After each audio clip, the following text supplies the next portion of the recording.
to another Andy B 2-minute video. And I've just fixed the hinge on our toilet seat lid, because what happens is it's a slow close toilet lid, which is brilliant. So you let go of the thing and it gently falls down, it doesn't crash.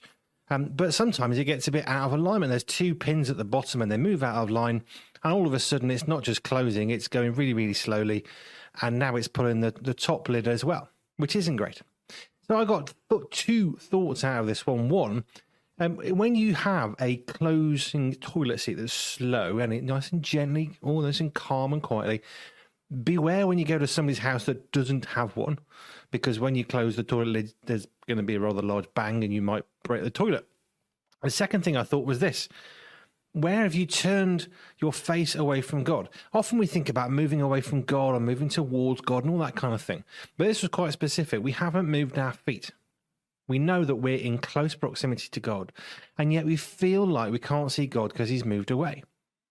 But actually, yeah, our feet haven't moved, but our head ever so slightly has moved further and further and further away, a little bit at a time. Just like the hinge on our toilet seat, it hasn't suddenly broken, but every time it gets closed, it moves a tiny bit and a fraction more and a tiny bit more, until eventually, after several months, it's not working right.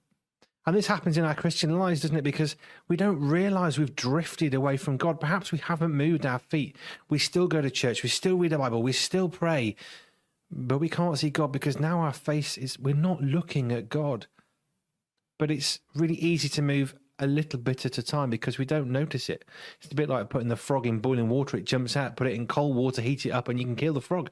It doesn't notice the small changes.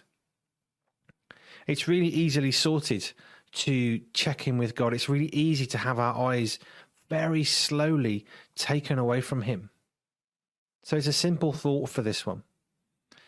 Maybe you think, well, I'm still doing all the good godly things I'm supposed to do, but I feel distant. I feel he's far away. Have you said thank you to God? Have you been grateful today? Have you worshipped him? Have you helped somebody else? Let's be careful not just to do the religious bits, important stuff, and forget the relationship as well. Just a thought.